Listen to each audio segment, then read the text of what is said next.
Hello student, कैसे हैं आप सभी का online study with Saurabh sir के इस यूट्यूब चैनल पर बहुत बहुत स्वागत है।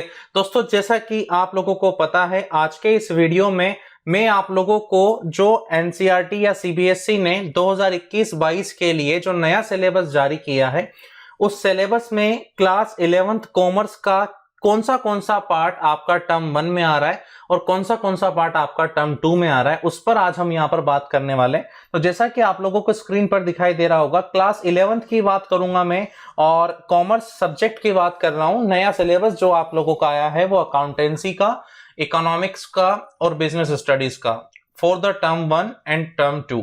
तो ये जो सिलेबस आज हम डिस्कस करेंगे, इन्हीं सिलेबस को, इन्हीं टॉपिक्स को आप लोगों को पढ़ के आपका एग्जाम देना है। जिन बच्चों को पता नहीं है कि टर्म 1 और टर्म 2 क्या है, किस तरीके से इस बार एग्जाम होने वाले हैं, तो वो लोग जाइए और वीडियो की लिस्ट में मेरा एक वीडियो आप लोगों को दिया हुआ है, न्यू एग्जामिनेशन पॉलिसी। उस वीडियो को जाकर के देखिए, आपको सब कुछ पता चल जाएगा कि किस तरीके से इस बार बोर्ड आप लोगों के एग्जाम लेने वाली है।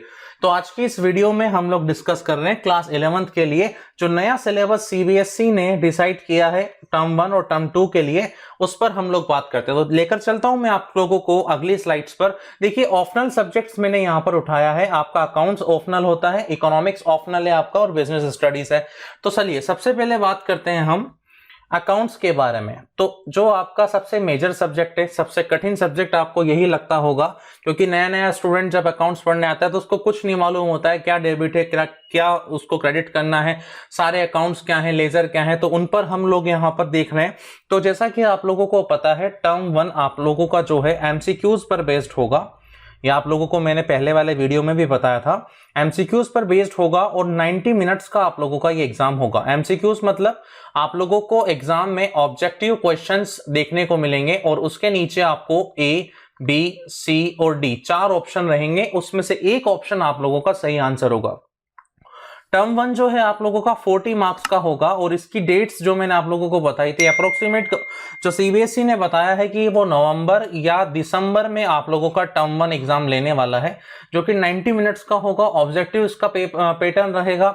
अब अगर अपन बात करें, 2 बुक आप लोगों की अकाउंट्स की चलती है। फर्स्ट बुक है आप लोगों की फाइनेंशियल अकाउंटिंग फर्स्ट और सेकेंड बुक है आपके अकाउंटिंग प्रोसेस। फाइनेंशियल अकाउंटिंग जो आपकी बुक है, इसमें आप लोगों का क्या दिया है देखिए, मैं आपको बता देता हूं। टर्म 1 के लिए इन्होंने बोला है इंट्रोडक्शन ऑफ अकाउंटिंग। तो इंट्रोडक्शन ऑफ अकाउंटिंग की अगर अपन बात करें तो देखिए, इंट्रोडक्शन ऑफ अकाउंटिंग यहां से उठाया हुआ है, इतनी बात क्लियर है। उसके बाद बात करें थ्योरी बेस ऑफ अकाउंटिंग, ये देखिए यहां से उठाया हुआ है। तो आपकी फर्स्ट बुक का जो आपकी फाइनेंशियल अकाउंटिंग है, यहां से चैप्टर आपका 1 उठाया हुआ है, यहां से आपका चैप्टर 2 उठाया हुआ है। उसके बाद बात करें यूनिट 2 में आपसे क्या कहा जा रहा है, अकाउंटिंग प्रोसेस। अकाउंटिंग प्रोसेस में रिकॉर्डिंग ऑफ बिजनेस ट्रांजैक्शंस। अच्छा, एक बात बता देता हूं मैं आपको, introduction of accounting and theory based accounting chapter 1 और 2 दोनों मिलाकर के जो आपसे मार्क्स बनेंगे इन दोनों चैप्टर के, वो 12 मार्क्स बनेंगे। मतलब ये जो दोनों चैप्टर है, ये कितने मार्क्स के लिए है आप लोगों के लिए, 12 मार्क्स के लिए। ठीक है, तो फर्स्ट बुक के दोनों चैप्टर स्टार्टिंग के 12 मार्क्स के रहेंगे। उसके बाद बात करें रिकॉर्डिंग ऑफ बिजनेस ट्रांजैक्शन। अब देखिए, recording of business transaction first and recording of business transaction second, ये पूरा एक चैप्टर माना है बोर्ड ने। इस 2 चैप्टर आप लोगों को दिए हैं, इस पूरे दोनों चैप्टर को बोर्ड ने एक चैप्टर माना है। उसके बाद बात करें बैंक रिकॉन्सिलेशन स्टेटमेंट, तो ये आप लोगों का बैंक रिकॉन्सिलेशन स्टेटमेंट हो जाएगा। तो इस वाले टॉपिक में चैप्टर नंबर आपका 3 एंड चैप्टर नंबर 4 इंक्लूडेड है।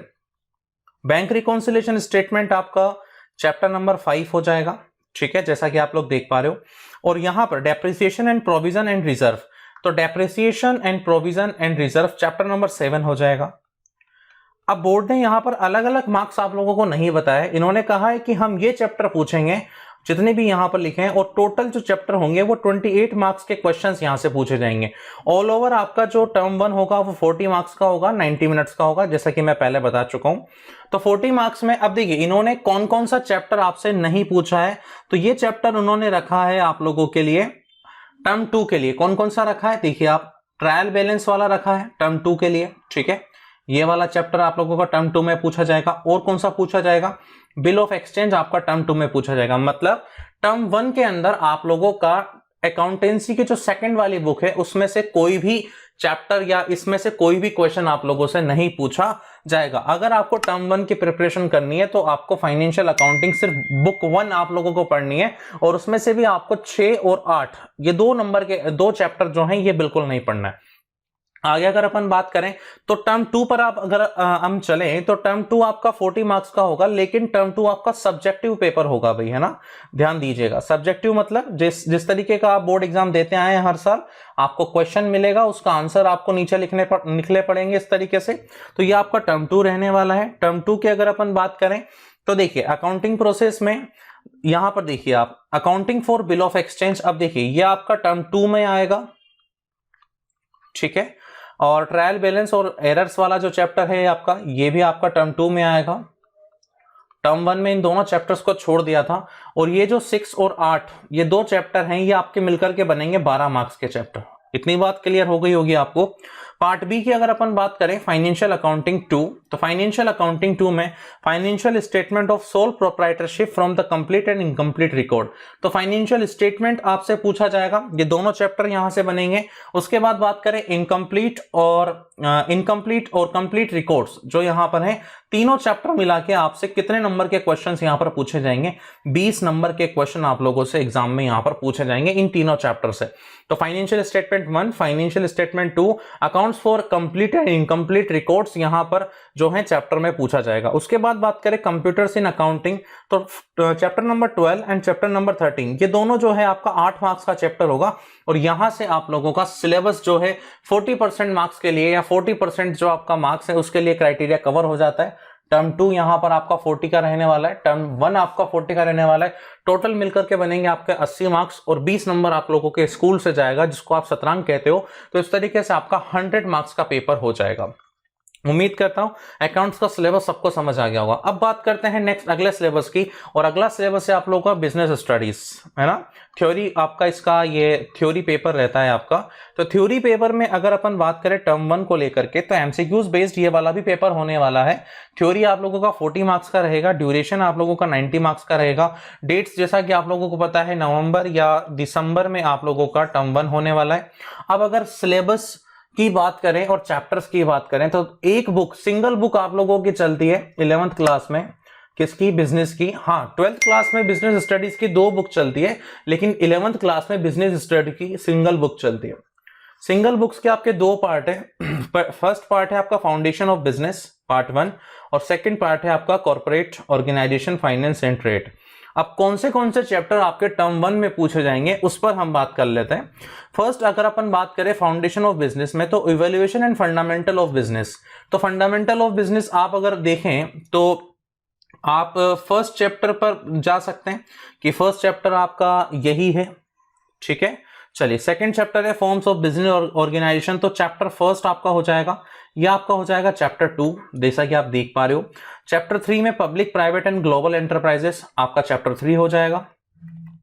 चैप्टर 4 बिजनेस सर्विस ये हो जाएगा, और chapter 5 emerging modes of business ये चैप्टर 5 हो जाएगा। Social responsibility of business and business ethics ये आपका चैप्टर 6 हो जाएगा। इसका मतलब ये हो गया कि आप लोगों को टर्म 1 तक अगर आप लोग टर्म 1 देंगे तो टर्म 1 में आप लोगों को सेकंड वाले पार्ट से कोई भी क्वेश्चन नहीं पूछा जाएगा। सिर्फ आपको टर्म फर्स्ट के लिए आप लोगों को बुक जो आपका फर्स्ट पार्ट है, फर्स्ट पार्ट के जो 6 चैप्टर हैं इन्हीं को एमसीक्यूज के आधार पर प्रिपेयर करना है। यहीं से आप लोगों के 40 मार्क्स के क्वेश्चन पूछे जाएंगे। अगर अपन मार्क्स क्राइटेरिया की बात करें तो पहला और दूसरा चैप्टर आपका 16 मार्क्स का होगा, थर्ड और फोर्थ चैप्टर आपका 14 मार्क्स का होगा, और फिफ्थ और सिक्स्थ चैप्टर आपका 10 मार्क्स का होगा। इस तरीके से आप लोगों का 40 मार्क्स कवर हो जाएगा, ठीक है। आगे अगर अपन बात करें टर्म 2 की, तो बिजनेस स्टडीज का टर्म 2 आपका होगा मार्च अप्रैल में आपका टर्म 2 होगा। टर्म 2 के लिए आपको पता होना चाहिए 40 मार्क्स का होगा, ड्यूरेशन इसकी 2 घंटे रहेगी। सब्जेक्टिव आपका ये पेपर होगा, आपको क्वेश्चन दिए जाएंगे, आंसर आपको लिखने पड़ेंगे जैसा ट्रेडिशनल मेथड में होता आया है। अब देखिए पूरा आप लोगों का पार्ट 1 जो है वो आपका टर्म 1 में आ चुका है, तो टर्म 2 में इसका कोई वैल्यू नहीं है। टर्म 2 के लिए आपको पार्ट 2 पढ़ना पड़ेगा। टर्म 2 में देखिए 7 चैप्टर फॉर्मेशन ऑफ कंपनी, ये तो कट ही गया है, कोई नहीं पढ़ा था। चैप्टर नंबर 8 अपन बात करें सोर्स ऑफ बिजनेस फाइनेंस, देखिए चैप्टर नंबर 8 यहां से पूछा जा रहा है, ठीक है। उसके बाद बात करें small business and enterprises, chapter number 9 हो जाएगा। यह आपका हो जाएगा इंटरनल ट्रेड, चैप्टर नंबर 10, और ये हो जाएगा चैप्टर नंबर 11। तो पार्ट 2 के लिए आपको ये 4 चैप्टर पढ़ने हैं दोस्तों, ये आपके टर्म 2 में पूछे जाएंगे। आई होप आप लोगों को बिजनेस स्टडीज का सिलेबस कवर हो गया होगा। ये आपको देंगे 40 मार्क्स, 40 मार्क्स टर्म 2 के, 40 मार्क्स टर्म 1 के, मिलकर के बनेंगे आपके 80 मार्क्स, और 20 मार्क्स आपको स्कूल में इस ऑप्शनल पेपर में दे दिए जाएंगे, जिसको आप सत्रांक कहते हैं। तो इस तरीके से आप लोगों का बिजनेस स्टडीज का सिलेबस कवर हुआ। आगे अगर अपन बात करें थर्ड आपका ऑप्शनल सब्जेक्ट जो कि आपका इकोनॉमिक्स है, तो इकोनॉमिक्स का सब्जेक्ट कोड अपन बात करें तो 030, और ये जो आपको दे रखा है सर्कुलम दे रखा है। अब देखिए स्टैटिक्स आपकी 2 बुक चलती है इकोनॉमिक्स की, आपकी 11th क्लास में 2 बुक चलती है। फर्स्ट बुक का नाम है आपका स्टैटिक्स ऑफ इकोनॉमिक्स, और सेकंड बुक का नाम है आपका इंट्रोडक्टरी माइक्रो इकोनॉमिक्स। अब स्टैटिक्स फॉर इकोनॉमिक्स की अगर अपन बात करें तो ये जो आपको दे रखा है ये आपका बुक 1 है, ये आपका बुक 1 का कंटेंट है, और ये आपका बुक 2 का कंटेंट है। ध्यान से समझना, बुक 1 के कंटेंट में अब देखिए फर्स्ट आपको दे रखा है इंट्रोडक्शन, तो ये आपका चैप्टर 1 आ जाएगा, ठीक है, जो कि आप लोगों को कितने मार्क्स का होगा, 4 मार्क्स का। इतनी बात क्लियर है। आगे अगर अपन बात करें तो collection, organisation and presentation of data, तो collection of data, organisation of data and presentation of data, ये जो तीनों चैप्टर हैं 2, 3 एंड 4, ये आपके रहेंगे 9 मार्क्स के। उसके बाद बात करें statics tools and interpretation, arithmetic, mean, median and mode. अब यहां देखिए आप यूज ऑफ यहां देखिए आप स्टैटिक टूल्स ये रहा आप लोगों का, ठीक है। अब आप ध्यान से देखिए arithmetic, mean, median and mode, ये आपका मेजरमेंट ऑफ सेंट्रल टेंडेंसी होता है भाई। क्या होता है? Measurement of central tendency. तो ये वाला जो चैप्टर है यूज ऑफ स्टैटिकल टूल्स आप लोगों का जो है, तो ये जो चैप्टर्स यहां पर हैं ये आप लोगों के बनाएंगे 10 मार्क्स, ठीक है। तो 10 मार्क्स ये हो चुके हैं। उसके बाद बात करें इंट्रोडक्टरी माइक्रो इकोनॉमिक्स, तो इसके अंदर से जो है आपका इंट्रोडक्शन, ये वाला चैप्टर पूछा जाएगा। और क्या पूछा जाएगा? Consumer equilibrium and demand. तो कंज्यूमर इक्विलिब्रियम आपको कंज्यूमर बिहेवियर में मिल जाएगा, और इक्विलिब्रियम यहां पर भी आपको मिलेगा। डिमांड्स कुछ मतलब यहां पर जो है चैप्टर्स के नाम नहीं दिए हैं, यहां पर यूनिट्स के नाम दिए हैं। आप अपनी जब बुक्स ओपन करेंगे तो यूनिट्स में जाकर के आप इन चैप्टर्स के अंदर से इन चीजों को ढूंढ पाएंगे, ठीक है। तो ये आप लोगों का क्लियर हुआ। यहां पर कौन कौन सा चैप्टर आ रहा है आपका? First, second, third, fourth, fifth. उसके बाद यूज ऑफ स्टैटिकल टूल्स। और अगर अपन बात करें, ये तो बात की हमने किसकी? टर्म 1 की, ये बात करी हमने टर्म 1 की। अब बात कर लेते हैं जरा टर्म 2 की। तो टर्म 2 के अंदर अपन बात करें तो स्टैटिकल टूल्स एंड इंटरप्रिटेशन में मेजरमेंट ऑफ डिप्रेशन, ये वाला चैप्टर आ जाएगा। कोरिलेशन आ जाएगा और इंडेक्स नंबर आ जाएगा। तो कोरिलेशन और इंडेक्स नंबर, ये जो 3 चैप्टर जो अभी नहीं बताए थे मैंने इससे पहले, ये आप लोगों का टर्म 1 में आ रहा था, ठीक है, और ये साथ में टर्म 1 में आ रहा था। और इसके अलावा 6, 7, 8 ये आपका आ रहा है टर्म 2 में। कितने मार्क्स का रहेगा भाई? ये आपका रहेगा 17 मार्क्स का, ठीक है। उसके बाद बात करें अपन इंट्रोडक्टरी ऑफ माइक्रो इकोनॉमिक्स, तो माइक्रो इकोनॉमिक्स में product behaviour and supply and forms of market and price determination under perfect competition with sample application.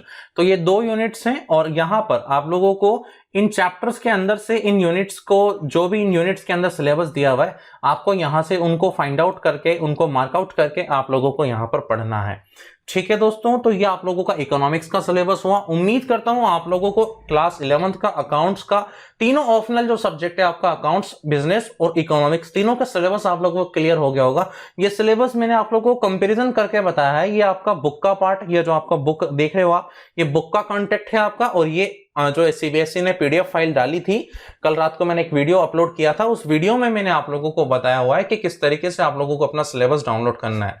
तो उम्मीद करता हूं आप लोगों को सिलेबस समझ में आ गया होगा। ऑल द बेस्ट, अच्छे से प्रिपरेशन करना स्टार्ट कर दीजिए। मिलते हैं अगले वीडियो में, तब तक के लिए थैंक यू।